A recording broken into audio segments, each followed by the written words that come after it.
Real sick when these pricks talk shit. They get their throats slit cause they're talking to me like I'm fictional.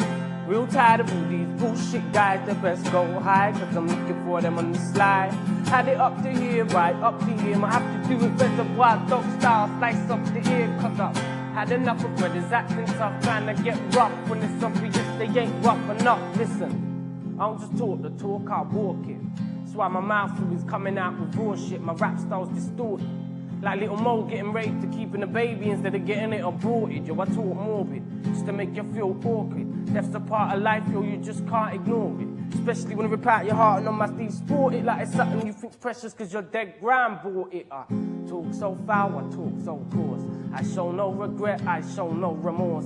Like a necromaniac raping a corpse. Up the anal patches while contracting genital warts. My metaphors are twisted, like a game where you gotta put the hobnob in your gob and feel the last one to come on the biscuit. I'm so sadistic, so I fantasize about finding my mum's ex floating in a bathtub with his wrist slit. And I'm real sick when these pricks talk shit. They get their throats slit cause they're talking to me like I'm thick, you know. Real tired of all these bullshit guys. They best go high cause I'm looking for them on the slide. Had it up to here, right up to here. Might have to do it reservoir dog style. Slice up the ear cause I've had enough of brothers acting tough, trying to get rough when it's obvious they ain't rough enough. You best ban TV if you want me to stop, cause I'm so heavily influenced by the things that I watch. It ain't just Pulp Fiction and Reservoir Dogs, it's irreversible. Besmar and City of God. It's the news on every channel when I turn on the box. Seeing paedophiles singing on top of the pops. Gary Glitter, Michael Jackson, what? On the neck, Ken Bigley got his neck tech off. That's some nasty shit and still you wonder why I'm sick when I see this shit and I say exactly what I think. That's some nasty shit and still you don't ban it. You ban computer games, something around it really stinks. What about cigarettes and alcoholic drinks? Or the animal that died just so your wife could wear that mink? You're disgraceful, like getting caught pissing in the sink. Or a white girl won't suck my dick just because it's pink. And I'm real sick when these pricks talk shit. They get their throats slit cause they're talking to me like I'm thick. And I'm real tired of all these bullshit guys. They best go high cause I'm looking for them on the side. Had it up to here, right up to here. Might have to do it reservoir dog style. Slice off the ear cause I've had enough of brothers acting tough, trying to get rough when it's obvious they ain't rough enough. Last verse, just as bad as the first, but compared to the second, yo, was definitely worse.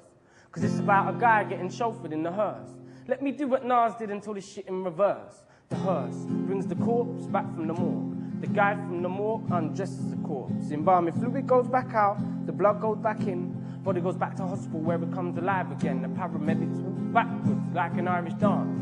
Put the wounded man back in the ambulance. The ambulance's engine turns back on, and its lights flash as the siren plays its favourite song. The guy goes back to the exact spot where they found him, and the medics know the passers-by go back where they came from, till eventually no one's around him, and the blood pours up him rather than down him. The man then falls up, back on his feet, stumbles towards a dark figure on the other side of the street. He walks into the blade that cut his belly, then he holds his neck, which was bleeding already. He removes his hand so that you can see the cut, and as the knife undoes the slice, it closes back up. He unsays the words he said, which were what the fuck, and unscreams the screams from the first initial cut. Then the blood from his severely severed ear pulls back up his cheek and slowly disappears as the knife-wielding silhouette unhacks it from the rear.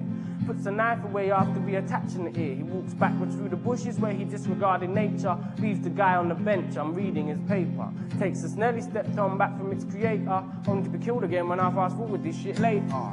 Back in his house, now back in his bed. He unlistens to a CD and unboxes his head, takes the CD out the player, puts it back in his case, which has my name on the cover, along with my face. Fast forward, there's been a murder and the police know who done it.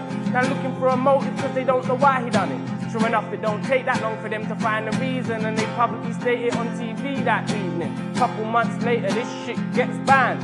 Like it was me who put that switch in his hand and told him to kill that man. Like this whole song was just some kind of sickly devised plan to hurt some poor cunt I don't even know, I've never met before in my life. It wasn't whoever said the pen is might and the sword was right. You better think twice before you step to me and pick a fight.